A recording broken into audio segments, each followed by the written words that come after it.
आप कह रहे हैं अलार्मिंग सिचुएशन है, कांग्रेस ये कह रही है सत्यमेव जयते, प्रियंका गांधी कह रही है न चांद न सूरज न सत्य ज्यादा लंबे समय तक रुक सकता है। विनोद जी आपकी बात को शायद काउंटर करना चाहते हैं या कुछ ऐड करना चाहते हैं, पहले मैं उनका रुख करती हूँ और फिर सुलेमान वर्सेस शिवम। नहीं, मैं समीर भाई की बात को काउंटर नहीं करना चाह रहा हूँ, खाली एक बात कहना चाह रहा हूँ। मैं ये कहना चाह रहा हूँ कि ये अलार्मिंग सिचुएशन जो आज सुप्रीम कोर्ट का फैसला है, ये सिर्फ राहुल गांधी के लिए तो जो उन्होंने कहा है, ये सारे नेताओं के लिए है जो सार्वजनिक जीवन में उल्टी सीधी बयानबाजी करते हैं। राहुल गांधी के खिलाफ क्योंकि मुकदमा हो गया, केस हो गया, इसलिए उनको सजा भी हो गई और कोर्ट तक आना पड़ा, सुप्रीम कोर्ट से राहत मिली।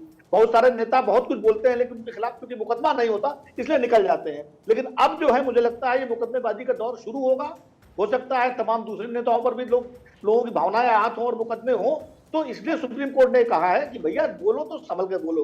और ये सिर्फ नेताओं के लिए नहीं है, ये हमारे आपके लिए भी है जो सार्वजनिक जीवन में जो हम लोग बात करते हैं, बोलते हैं, तो हमको बोलने से पहले सोचना बहुत जरूरी है कि इसका असर क्या होगा। ये सबके लिए है जो भी सार्वजनिक मंच पर अपनी बात रखता है। पर विनोद जी आप ये मानते हैं कि ये बयान जो है वो बहुत ज्यादा उत्तेजित होकर दे दिया गया था और यही वजह है कि सुप्रीम कोर्ट को चूंकि मामला उनका था, उनको ध्यान में रखकर बाकी नेताओं को कहना पड़ा है? देखिए क्या है कि राहुल जी के साथ ये है कि राहुल जी मतलब एक क्या होता है, जो बोलने का एक तरीका है, कई बार वो उससे विचलित हो जाते हैं और वो एक उनकी दिक्कत है। वरना यही बात एक दूसरे तरीके से कही जा सकती थी जिसमें किसी की मानहानि का मामला भी नहीं होता और बात भी आ जाती। तो ये एक आर्टिकुलेशन जो पॉलिटिकल आर्टिकुलेशन है वो धीरे धीरे आता है राजनीति में। आप जितने मैच्योर होते जाते हैं, वरिष्ठ होते जाते हैं। अब अटल जी कितना अच्छा बोलते थे, बहुत सारी बातें कह जाते थे लेकिन कभी किसी की मानहानि नहीं होती, सलीके से बात होती। बहुत सारे नेता जो है डॉक्टर लोहिया से लेकर, पर ये बात तो सच है ना विनोद जी कि तब तो कड़वी बातें भी लोग जो है मतभेद के चलते जो है पी जाते थे कि कोई बात नहीं होता है भाई, हम लोग यार दोस्त हैं, पॉलिटिकल आइडियोलॉजी अपनी तरफ है। पर आज वो होता हुआ दिखता नहीं है ना, वो पॉलिटिकल डिस्कोर्स अब रहा कहाँ है। अब तो सिर्फ केसेस लड़े जा रहे हैं, सोशल मीडिया पर लड़ा जा रहा है, एक को नीचा दिखाया जा रहा है, दूसरे को नीचा दिखाया जा रहा है। किसी पर कोई भरोसा करने लायक अब ना तो रहा है ना करना चाहता है।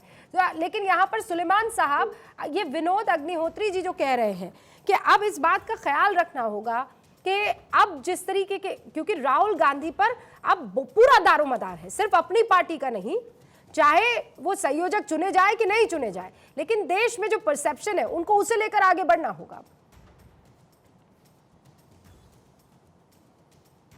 आप बिल्कुल ठीक कह रहे हैं अग्निहोत्री जी, और राहुल गांधी जी अपनी जिम्मेदारी को समझते हैं। वो ये भी समझते हैं कि उनकी कितनी लोकप्रियता है, कितनी पॉपुलैरिटी है पूरे देश में, और अपनी जिम्मेदारी को समझते हुए ही ये प्रजातंत्र को बचाने की, इस देश को बचाने की वो लड़ाई पिछले 9 साल से लड़ रहे हैं लगातार। और जहाँ तक बयानबाजी की, स्पीचेस की बात है, हर नेता का अपना तरीका होता है बोलने का। राहुल गांधी जी का अपना तरीका है, किसी को कोई कॉपी तो कर नहीं सकता, सबका अपना नेचुरल तरीका होता है। मेरा अलग है, आपका अलग है, राहुल गांधी जी का अलग है। तो मैं समझता हूँ कि जो भी